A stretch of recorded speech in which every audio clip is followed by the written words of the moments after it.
John Hemmingham, welcome. Morning, thank you. How are you doing? You all right? Luke Horton. Yeah. Yeah, I'm right, thanks. Good. Let's get into it then. So, Yep. Who is John Hemmingham? Just tell us what you do. What I do. So, probably most well known for being the leader of the England band. The England band is the band that plays for England at Wembley and every other game in the world, for the men, for the women, for the under-21s, for the under-23s women, and for the youth teams as well. So we've not missed a tournament for 30 odd years or a game, with the one exception. What's the exception? The exception was England had a couple of friendlies in America, and Sheffield Wednesday, our team, were at Cardiff in the playoffs. So we didn't go to America, we went to Cardiff.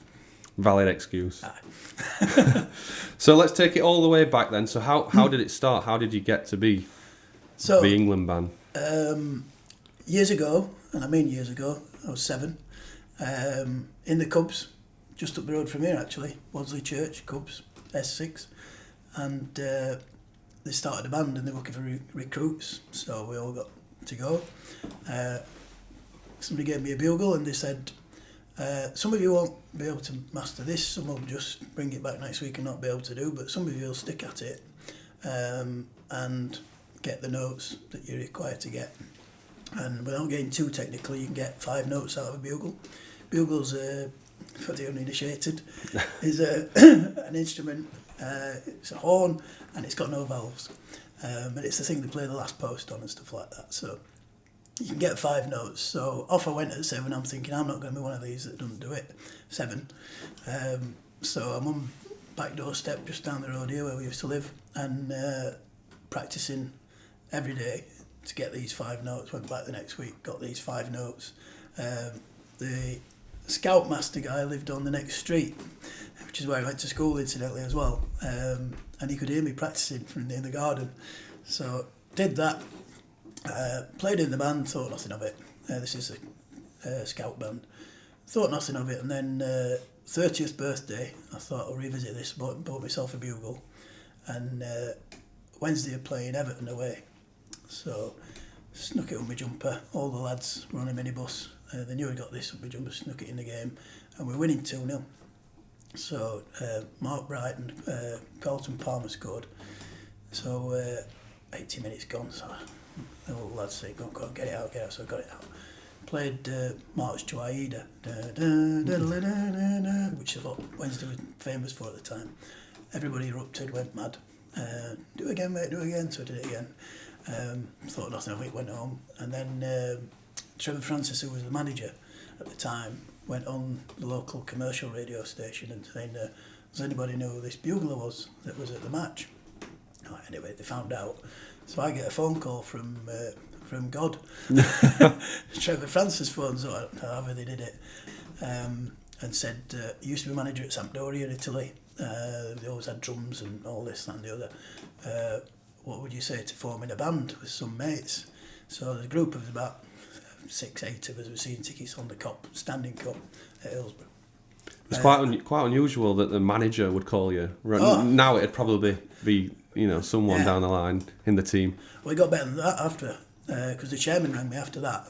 Because I had a word with the lads who'd never banged a drum, never blown a bugle, a trumpet or anything in their lives, and said, "You fancy it?" And they said, "Yeah." Like, yeah, we'll have a go at that for a laugh. So then the chairman at Wednesday rang me up and said, "If you like, we'll buy you some drums. Trevor really wants to get this going," and blah, blah, blah. So like, great. I'm in the bath when he rang. So girlfriend at the time rings the phone and I'm in bath talking to the chairman. So that was it. So this is back in 93, this. So we played away, home and away, and it didn't miss anyway. Find ourselves at Arsenal, and Wednesday at that time and even now I've got history with Arsenal. We'd lost 2 cup finals in 93 to them after replays, so FA Cup final and League Cup final, both replays, both lost. And I can go back to when there were the marathon men. We had 5 games on the row in the FA Cup in '79, 3rd division against 1st division, so history with them. So we were at Highbury, winning 1-0. Fantastic. Me and Murray, who's still in the band, fellow director of the band, going berserk, winning 1-0 at Highbury. Never won at Highbury ever. And unbeknown to us, Glenn Hoddle, who was the England manager at the time, was in the crowd, watching the players obviously. We lost 4-1. Standard. Yeah, the next day I get a call. Glenn Hoddle, how would you fancy playing for England? So I was driving on the motorway M62 and I'm like filling up. I had to pull over. I'm like, oh, can you play for England? You know, next best thing to being picked as a player, picked as a fan kind of thing. We saw you last night at Highbury and it was just brilliant what you were doing and we'd like you to do it for England. So that was it. Then it boom, off it went. It was just mental then. And you realise how big the following for England is. So we had the phone call after phone call. We had the son up at the house doing pictures and all the rest of it, and went to the news agents, flicking through the paper trying to find where they'd put us. Turns it on the back page. Glenn's Band of Hope and Glory. Picture of us in our front room. So that was that. But the when you think about it, the amount of support for England is phenomenal. So it's easy to say it's everybody in the country, but if you put that in perspective, it's every Sheffield Wednesday fan, every Man United, Man City, Newcastle, Sunderland, every club in the West nation. Ham, name it. Every single one of those fans is an England fan. Then add all the other divisions, Championship, for League 1, League 2, and all non-league, and then for some reason at the tournaments, everybody gets involved. Your mum, your dad, your family, everybody's an England fan. And it really blew our minds how much interest there was. Absolutely phenomenal. It's commonplace now to hear the band. You almost just expect it to be there without thinking about it. Fixtures and fittings is what they say, and we're so proud to do it, still remain proud to do it. And we do it because we want to support the team, simple as that. Your slogan and is win something. That'd be nice too. Your slogan's the supporters band. Yeah. So it's when we started, we had to make it a company because of the interest, and we then went on doing records and all kinds of things. And it's the England Supporters S' band. So it's the band of the supporters is what we class it as. Because we're all supporters like everybody else, which is actually what makes it. How long were you just playing for fun at Sheffield Wednesday, and then until it became a limited business? It was 3 years. We still play for fun, by the way. We don't play for anything else and support. But yeah, it was 3 years, and then the England thing came, and then we went to Italy away. First away game that we did one at Wembley, which we played Poland, and Poland went 1-0 up, and we're thinking, oh no, it's like first one, and we're losing. We actually won 2-1 thanks to Alan Shearer. I appreciate that. And then we went to Italy, which was a game that we needed to draw or win to get through to the World Cup in France. Best 0-0 draw I've ever seen in my life. And we introduced The Great Escape. So we're always looking for different tunes that have a certain criteria, which is that everybody knows them is the main thing. And it's sort of quite related or cool or whatever. Great Escape fitted that bill. So we started that in Italy. Went 14,000 England fans in Italy. Phenomenal 0-0 draw. Sounds terrible. It doesn't sound like a thing, does it, that? But best 0-0 draw I've ever seen. Italy missing by that much, and us, missing chances at the post and all sorts of things. Ian Wright playing, and unbelievable. And they sang The Great Escape all night. The fans, brilliant. So then, all the record companies start getting interested. So I get a phone call. There were two companies interested in us: East West Records and V2. V2 was Richard Branson's record company. So I get a phone call from this lady. Hello, this is Richard Branson's secretary. He's going to be calling you in 5 minutes. So we'd had this ding dong between the two of them. So East West Records and V2, and it's in the days when you used to get an advance for record sales, and so they'd pay you. So they were fighting each other, which was great for us. We had no idea what was going on at all, because what do we know about records and all that carry on. Anyway, they kept bringing up, so we'll give you this, we'll give you that. And then V2's trump card was Richard Branson. So the next thing, Richard Branson phones up, and I'm like, hello. And as a chat, blah, blah, blah, come down to the office, all this, and we'll do lunch. We'll do lunch, he says. Well, come down, we'll do lunch, and we'll have lunch. So it never did. So if you're listening, Richard, still always a lunch. For it. Yeah. So we ended up down at in Holland Park in London, their offices. We walked in, they'd put all the staff in Sheffield Wednesday shirts. So we got reception, and then we walked through into the office, and they'd all got Wednesday shirts on, home and away and all this lot. So they'd obviously thought about it and tried and all that. And we signed... So with Richard Branson selling to you, basically. Yeah, exactly that, yeah, which, it worked, because we ended up signing for them. And we signed on the same day as the Stereophonics. Oh, wow. Which they had done a lot better than So us. what does that what does that look like, though? So you've signed, and what proceeds after that? So then it was, obviously we got to a recording studio, record The Great Escape, we did a video. So we had Stan Bowles, R.I.P., Stan Bowles in it, Paul Walsh, both England internationals, a guy called Monster, who was a football agent at the time. He's died as well. It's like such a long was the time song ago. to run alongside the World Cup or the Euros or what? Yeah, what? it was for the 98 France World Cup. Got you. And we got to number 13 in the charts. So Wow. that was all right for your first debut single. Still no idea what was going on. We went to City Airport in London and did this video about 6 in the morning. Some bits on the runway. Jeff Hurst was in it. I forgot to mention him. Jeff Hurst was in it riding a motorbike, which was obviously a reference to Steve McQueen in the Great Escape film. So he was doing that, riding around London streets on an old motorbike.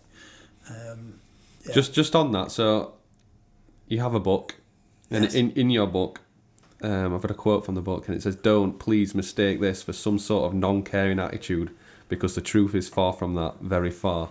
So the way you talk about it is you do just turn up and have fun, and the business sort of, although it's a business, it's sort of not a business. It's just you're there for the fans and the team and to spur them on, and whatever happens and who you meet along the way is just joyful. Yeah, it's all byproducts of what we do, and we'll never lose sight of that. We do it because we love football and we think it makes a difference. Players have told us it makes a difference. Obviously, managers like it because they've asked us to do it continually over the years. People set out, don't they? And people set out in business with a desired goal. Yeah. You never had one. No. You took a. We still haven't got one. You took an instrument up your shirt to a Wednesday game away. And then everything happened after that as a bolt-on, and the stuff that's happened is just ridiculous. But that was why we had to make it a limited company. So we've got us that absolutely bleed football and live for football, live for supporting the team, and we'll always do it anyway. Even if we weren't there, we pay for our trips abroad. We pay for tickets like fans as well abroad, just like everybody else, which serves as well, I think, because nobody likes a freeloader. So we're one of them, simple as that. What people started throwing at us was just ridiculous. The stuff that the adverts and films and TV shows. And well, you're like world renowned. So we have another phrase that we're the most famous crap band in the world. that's an injustice to yourself. Well, it isn't it? Because as far as football supporting band is concerned, I don't think you beat us. But if you listen to us, just listen to us. So we've got 2 albums out. England Band's Greatest Hits. Oh, honestly, You're not a fan. If you sit down in a room and listen to it, it's horrendous. You won't be able to get through. It's like torture. But if you've got it and you're going to a match and you're playing it and you've got a minibus full of lads, or you're on the cop or on a terrace somewhere, then it's great. You know, it's just exactly what you need. But to actually listen to it and the quality of music and all that, I forget. Don't judge it on that. It's led on to other things, not just football, hasn't it? You've done other sports. Tell me a bit about that. Well, that's another thing that happened, which is why it had to be a business, is that we got asked to do all sorts of other sports. So believe it or not, we've done rugby union, rugby league, we've done snooker, tennis at Wimbledon. I mean, snooker was funny enough. Tennis at Wimbledon, hockey. Is there a story around cricket? Oh yeah, cricket. We've done 2020 and England. Well, we didn't quite do the England cricket, So we were at, they asked us to do the cricket at the Oval. So all the way, we went all the way down and did it when it got there, called off basically. So we played, because we got there, we just played in the empty stadium, and then they thought, we don't want this rabble here, so we never got asked back at cricket. Although the Barmy Army asked us once, and that never quite happened. But the 2020 we've done, I say we've done. We were at France 2016 Euros, south of France, and Yorkshire had asked us 2020 against Lancashire. So brilliant, Western Terrace, all this at Headingley. So we drove all the way back from France, gets there, starts chucking it down, cold off. so we did a little bit, drove all the way back to France again. So we've done that. We've done hockey. So we did the Olympics in China for Great Britain, men and women hockey, and 2012 Olympics as well, which was just awesome. What a great experience that was. So we spent 2 weeks down in London doing that, travelling on the tube, playing on the tube every time we went on the tube, through the tube stations, just a fantastic time, brilliant time. It's not just sport either, is it? So tell me where you've been that's not sport and played. You've been to France recently. Oh yeah, of course, yeah. So we do this cooking competition. The England band at a cooking. The cooking competition. So I got a call from this guy. It was Brian Turner, the chef, Yorkshire chef, famous. He trained James Martin, and there's this team that go and enter, the UK team enter this competition called the Bocuse d'Or in France, which is in Lyon. It's the most prestigious Michelin-starred cooking competition in the world. And we get this call, can you come and play for this? And I'm like, what are we going to do? Somebody's peeling a potato. What are we going to play for that? He's just turned the gas on. So no idea. Went down. Can you come and meet us at the Ritz? So the guy, his sidekick, was the head chef at the Ritz.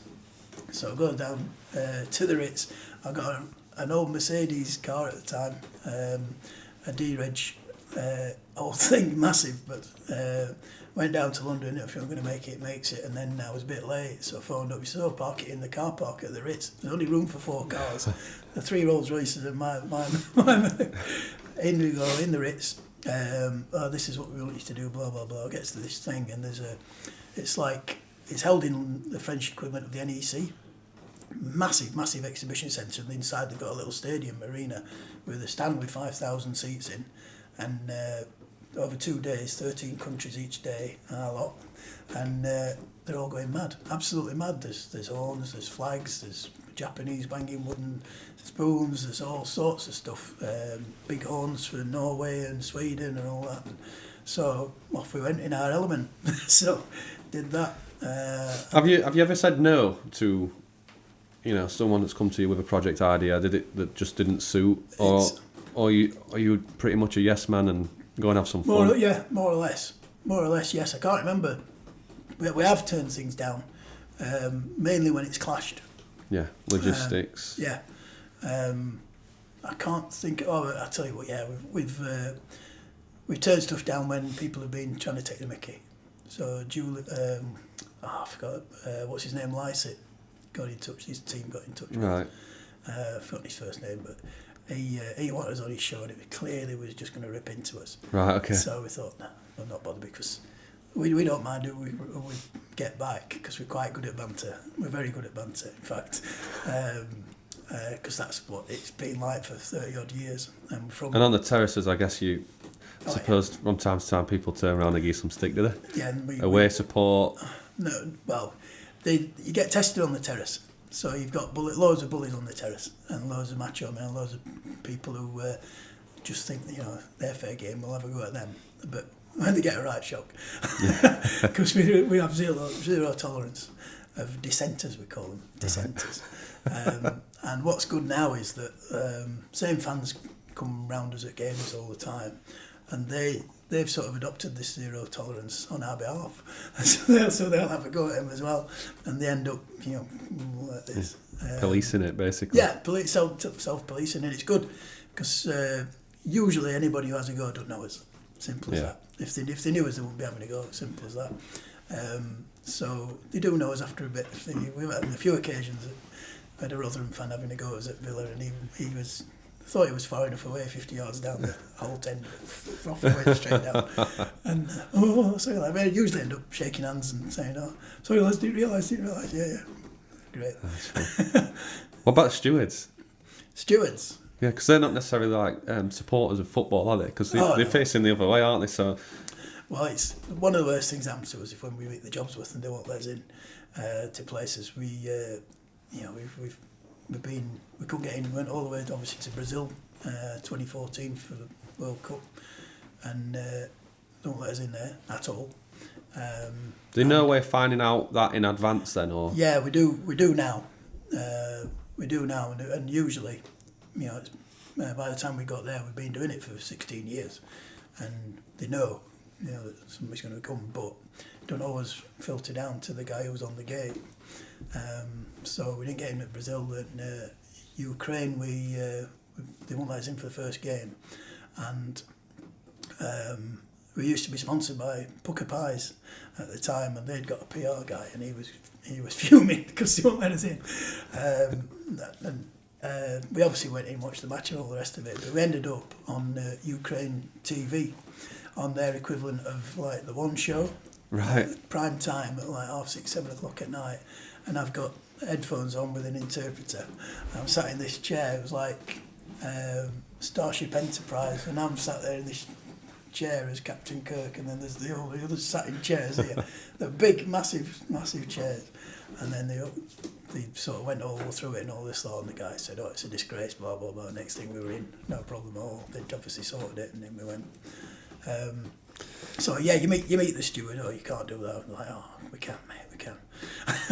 Let's talk more recently then. So this endeavour has just got you onto so many shows, and you've met so many people. I know you've spent time and recorded with David Beckham. But we'll come back to Beckham and what that was like. But more recently, you've been on Ted Lasso. That was something that it was before it was released, and we didn't really know what it was. So yeah, we get this call. Would you come on this TV show series called Ted Lasso? It's about this American guy who comes over. All right, whatever. Yeah, have to get to Selhurst Park. Fine, no problem. So we go down, and there's loads of extras. Massive production, enormous production. Thinking, saw Apple TV and all that.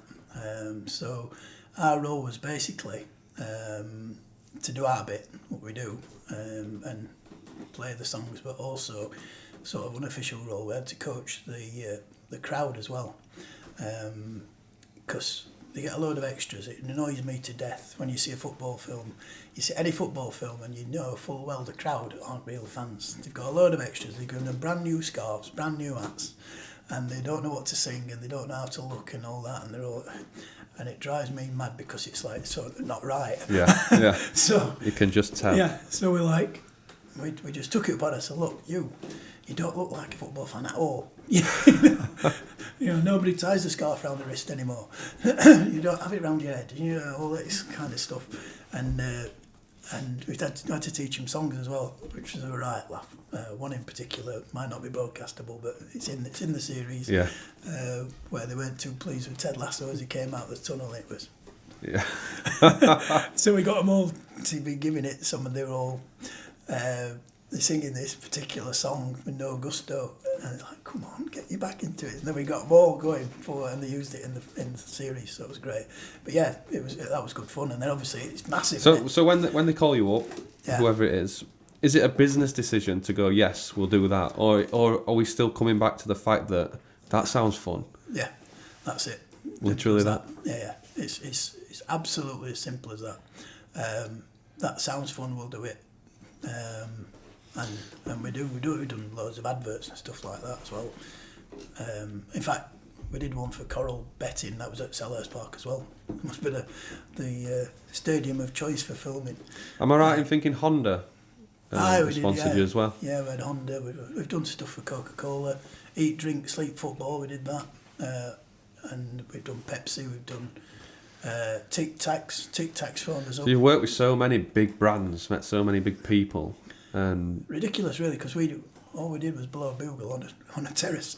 Yeah. Simple as that. But yeah, and you don't really advertise that or promote that. You are just everyone knows the England band, but it stops there, doesn't it? Yeah, they don't know. Nobody knows really about all the rest of the stuff, because we don't shout about it. We don't publicise it. You know, if they find out. Social media these days is just too difficult to keep up with. It is at my age. We've got Facebook, but we're working on that as well. So cool. It's expanded a little bit now. Yeah, nice. We'll keep an eye out for that. Yeah.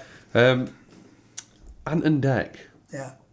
What happened with Ant and Dec? Well, I had this. Well, actually, I had this idea. It was we've been on TFI Friday a couple of times, which was a right laugh as well. Brilliant on stage at TFI Friday. I loved the show at the time. It's massive. We went on that, and behind TFI Friday there was Danny Baker, proper football fan, Millwall fan, proper guy. Got on with him great, you know. And he used to play this song, "We're on the Ball" all the time.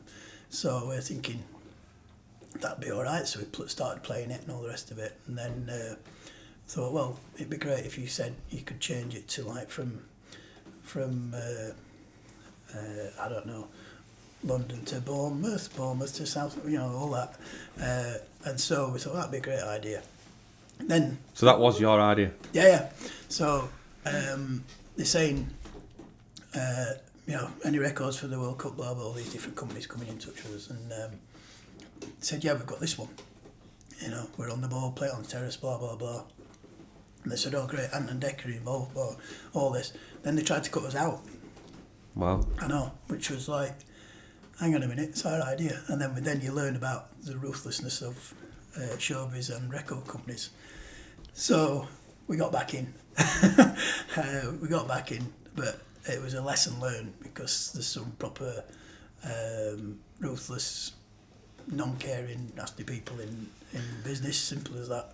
I think that's all the way through the levels as well. No matter who I speak to in business, small business or large business is ruthless. Yeah. And it's always the ones with the most money who are the most ruthless, which is how they've got the money. But I'd rather not have the money and be all right. Simple as that. So yeah, we did that, and then that went in the charts and did all right. But we just got a fixed fee for that. Whatever. And we don't speak to the guy anymore. Right. Who tried to cut us out. Nothing to do with Ant and Dec, I might add. Yeah. Yeah. Richard and Judy? That was good. Yeah, that was... It's never ending, the experiences that you've had just from... Richard and Judy, that was a funny one as well. We're on there with Dirty Den from EastEnders. If you remember him. Dirty Den from EastEnders.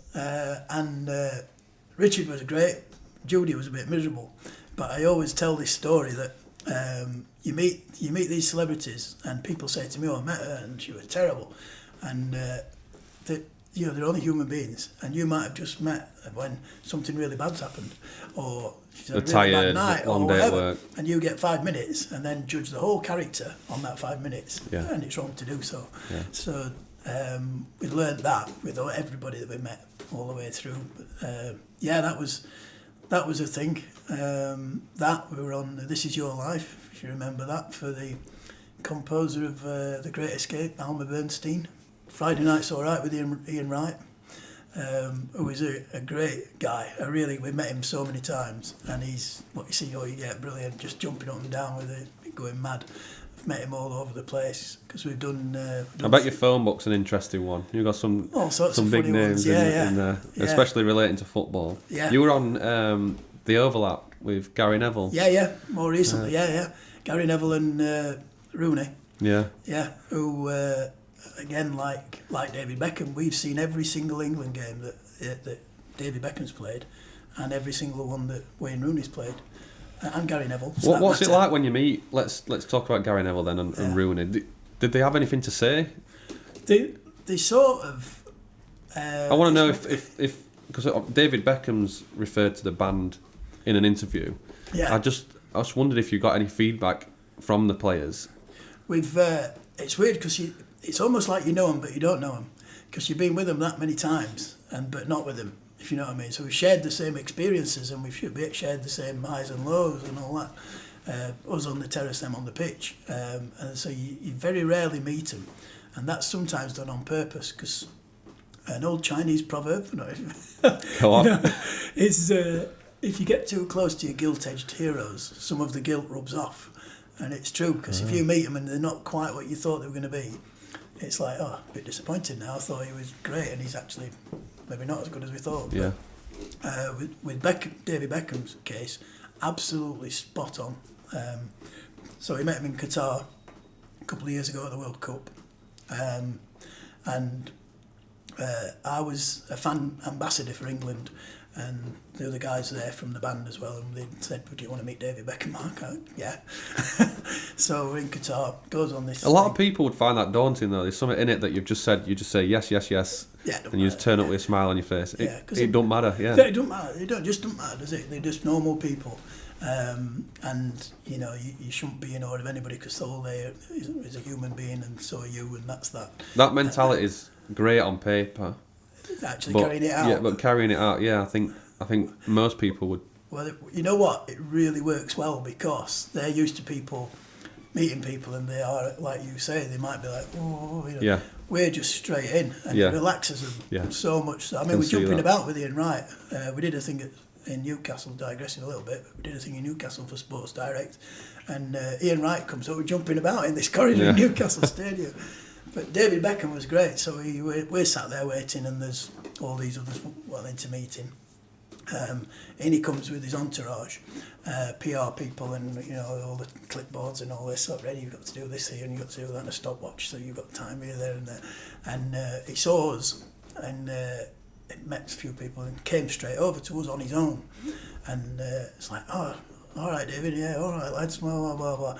And he switched from PR guy to guy in the dressing room, more or less, football guy, one of the lads, and it was great. It was absolutely brilliant. We're like, oh, do you remember this one? And all that, and you remember that, and do you remember this? And that was good, and more. And he's like, yeah, I remember that, and I remember you lot doing this. And we talked about his famous free kick at Old Trafford where he scored in the last minute and qualified. Pressure on him that day, unbelievable, and said, can we reenact it? So we've got his crew then come round filming us play, because he put in his book that the last thing you could hear was us on the Stretford end at Old Trafford going boom boom boom boom boom boom, which is what we do for free kicks, and then bang, in it goes. So we reenacted it. We did the same thing, he did it, and put it on his Instagram. And like 45,000 hits in the first minute. So, as it would. Yeah, exactly, yeah. And great, and then he went and flicked straight back to PR Beckham again. But definitely one of the lads with us, just great fun, great guy. Yeah, I think it's testament to your personality and your approach that I think these opportunities keep coming, and long may they continue as well. Well, yeah, and they do seem to keep coming. I mean, it's just mad, the phone calls I get, and I've had a few mates ring up with daft things as well, because it is as daft as anything could happen. At any time we've learned that. Would you do this, that, and the other? And okay. Yeah. I mean, Michael Caine's birthday, we got a phone call to do that with Jonathan Ross. Burst in on him on his birthday thing doing this interview with Jonathan Ross. Burst in and do that. Can you do that? So we obviously meet Michael Caine, find out he's a Chelsea fan, and have a right laugh. Yeah. Simple as that.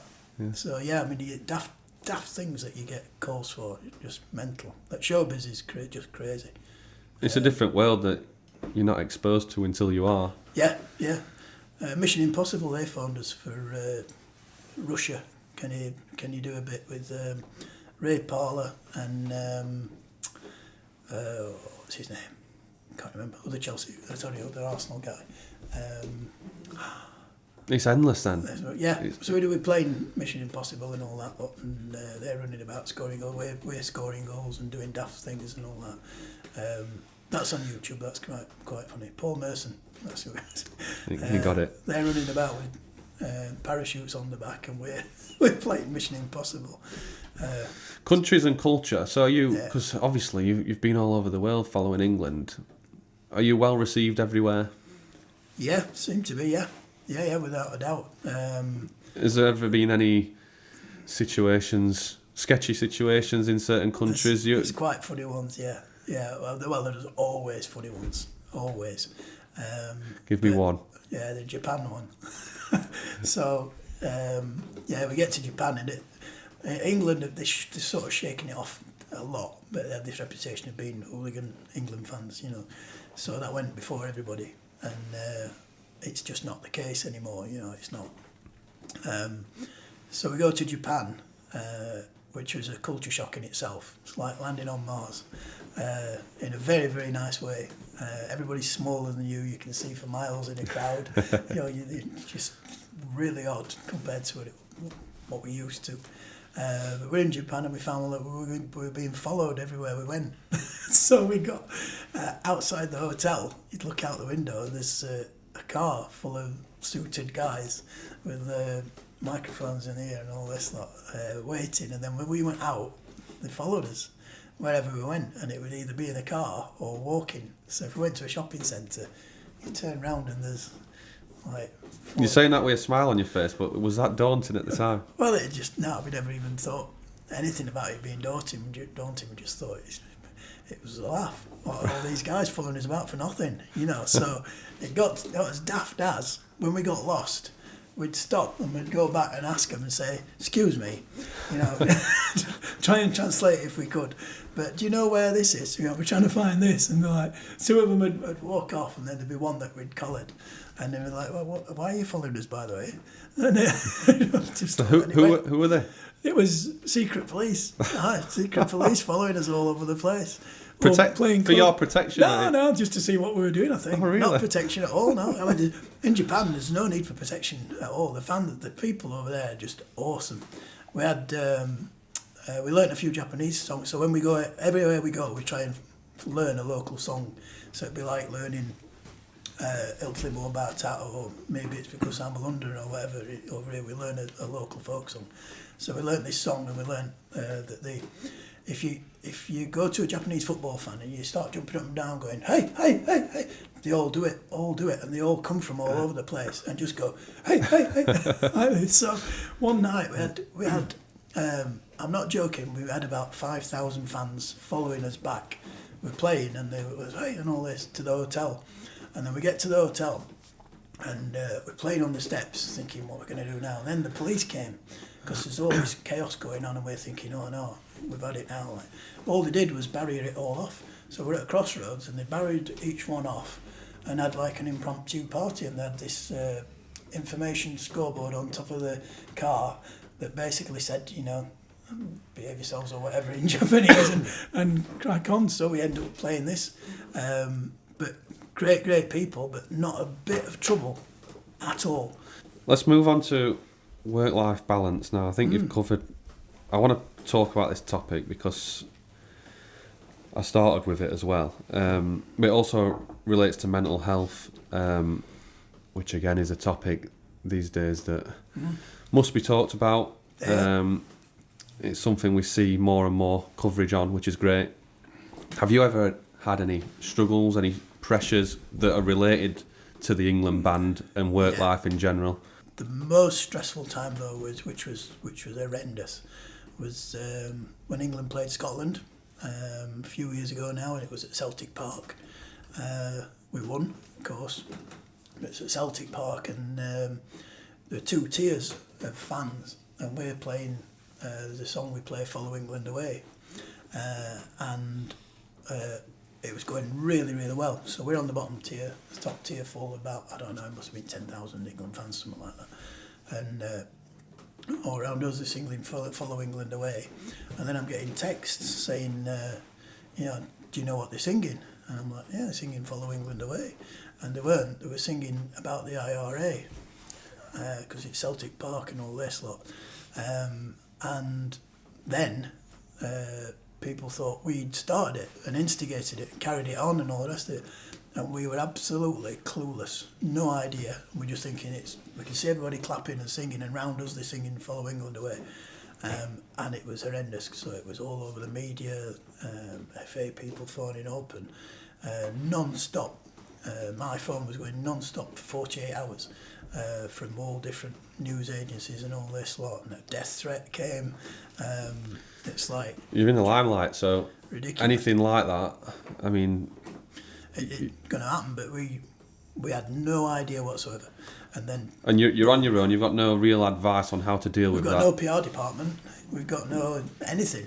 So it's like, oh God, it's me and Murray in a bedroom at the hotel. Like, oh God, it's ringing again, and what we're going to do. And then I'm trying to get hold of the FA and say, look, we had no idea what was going on. Blah blah. The stress then was unbelievable because they were talking about not letting us do it anymore, and we were disgraced and all the rest of it.